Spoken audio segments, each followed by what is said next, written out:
Okay, here they come. Surprise!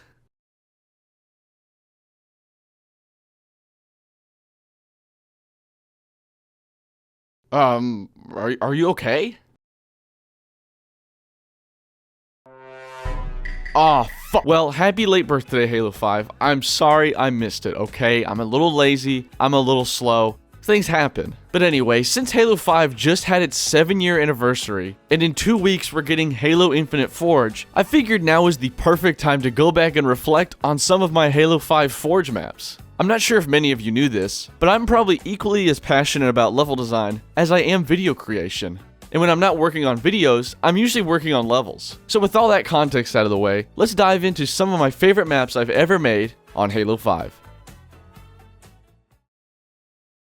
Even though I've been forging since Halo 3, doubloon really marked a change in how I created maps. Because up until that point, maps only took me about 2 days to create, whereas this one was about 4 weeks.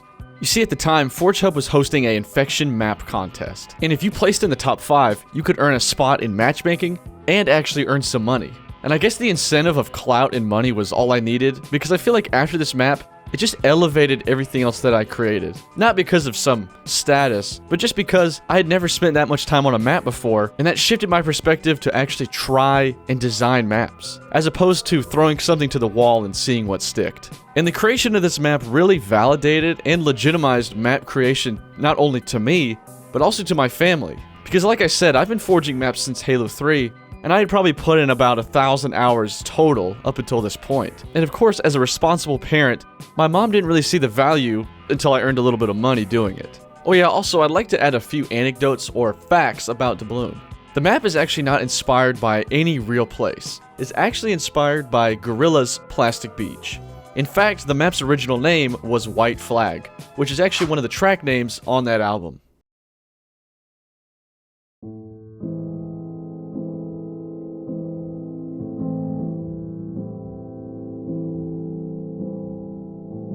Now you're gonna see a common thread in this video. When I work on maps, I feel like my scope is too big for the game. And that's not to pat myself on the back. That's just to say that sometimes I don't set reasonable expectations for myself when designing levels. And this next map, Noir, is a perfect example of that. In case you didn't know, there are 3 different types of infection maps. You have holdout style maps, which only restrict the player to survive in a single building, free roam infection maps, which allow players to go in all sorts of different locations, and then you have linear infection maps. These maps take players from one location to the next and force them to hold out there until a timer goes off, and then they can move to the next area. Now, linear infection maps are some of my most favorite maps to play, and I figured, hey, let me take a stab at this and see what I can do. Unfortunately, I really bit off more than I can chew, and I had to scrap probably my most ambitious map ever. And what made this more ambitious, say, over a traditional infection map, was that each crime scene was connected manually or had a hard connection. So for example, after about 1 minute, the floor in front of this meat packing plant would open up, and when you drop down, it takes you into a high-rise hotel. And when you look out, you can actually see the streets below. Now, I probably could have completed this map just by connecting the areas via teleporter, but to me, it just didn't feel as natural or organic, and going through a teleporter felt kind of jarring. And so because I couldn't really see my full vision all the way through, and because of some scripting errors, I unfortunately had to scrap this map. But maybe in Halo Infinite, I could bring it back. So me and my dad and my brother had a weird phase back in 2018 where we just played a lot of Unreal Tournament 2004. And prior to that, I didn't really play a whole lot of different games. So seeing those Unreal Tournament maps kind of unlocked a different perspective of level design that I had never seen before. And so as a direct response to all this new information I was taking in, I made Feudal. When I made this map, it only took me 48 hours, and that's mainly because I had it all in my head, and it just came to me very naturally. Well, and because the map doesn't actually have a specific theme, it's more about shape and color over everything else. And that's the one thing looking back that I do kind of regret about this map. I wish I had spent more time sort of focusing up the layout, as opposed to it taking a backseat to shape and aesthetic. Oh yeah, and this map really started my descent into trying to make crazier and crazier maps. Speaking of descent into madness, Named after the Atoms for Peace song, Ingenue was my attempt at a 4v4 vehicle map.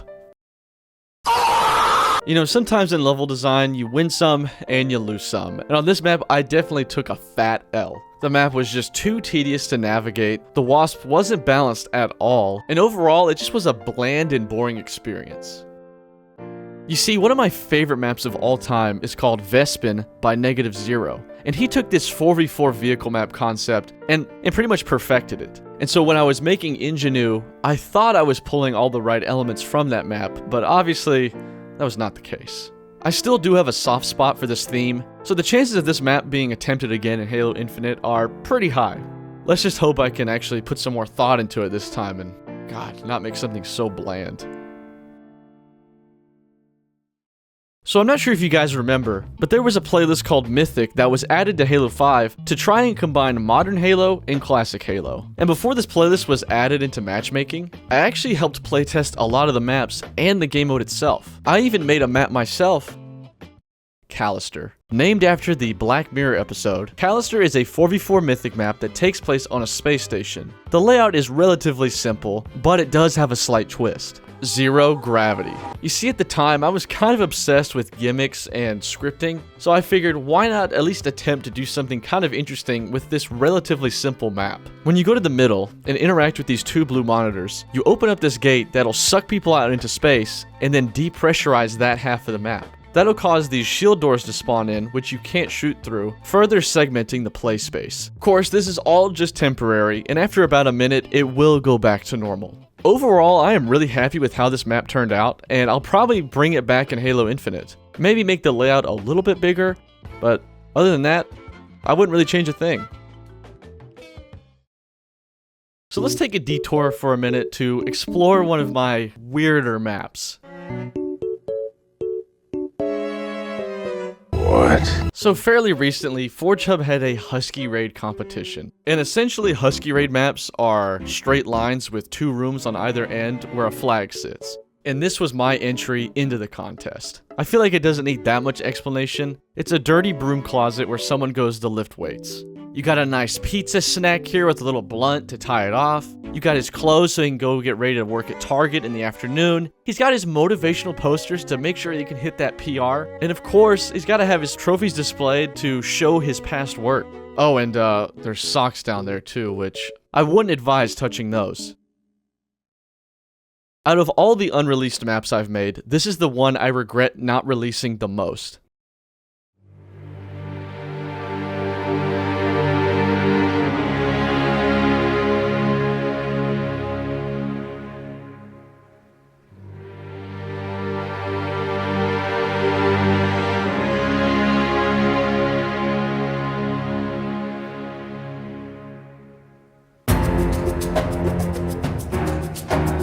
You see, the map is entirely done and playable, but for some reason I never released it. I think in part there was a lack of interest in Infection at that current point in the game, and I was getting a lot of performance issues, which is a huge motivation killer. Like I already mentioned, this is an Infection map, and it's themed after a ski resort. And believe it or not, this is a reimagined version of a map I made in Halo 4. Back in the good old days of Halo 4, Paints developed this game mode called Last Stand. And this game mode became the standard for all holdout style maps. The humans couldn't jump, which restricted them to only certain parts of a map. And that's the game mode that the original Halo 4 version of this map was made for. However, I really wanted to expand on the concept of a cable car ski resort, so I decided to make it more three-dimensional and just make it for the default Infection mode in Halo 5. And once I decided to take the map in that direction, I felt like everything just fell into place. It just felt so perfect. Perfect. Everything, down to the last minute details. No, but seriously, I really don't have that many gripes or criticisms of this map, except for maybe some art stuff. Just because Halo 5 doesn't have a crazy big budget, I couldn't really do the art that I wanted to do. I couldn't even bring back the moose head that was in the original map. I mean, come on, man! Lost Chalice is the culmination of everything I've learned over the years. It's by far my best looking map, and the thematic concept I'm just super happy with. In a previous map called Dark Ritual, I had flirted with the idea of this religious group performing a dark ritual, opening up rifts and portals to different dimensions and realities. And in Lost Chalice, it's essentially the same concept, but in an American setting. I wanted to have this nice little quaint Colorado mining town up top, while underneath is this ancient architecture built by this unknown species. And to me that just sounds so badass and cool, but unfortunately because of Halo 5's limitations, and my ability to dream up too big of a concept, this map will never see the light of day. I just can't do it. I can't take this shit no more, man. Well, there you have it. Those are some of my favorite maps that I've made in Halo 5. Now I didn't go over all of them, so if you'd like to see a more off-the-cuff and extended version of that, there's going to be a link in the description to a live stream I did just a few days ago where I went over a lot more maps and in greater detail. I really hope you guys enjoyed this video, and hopefully I'll see you again soon. Peace.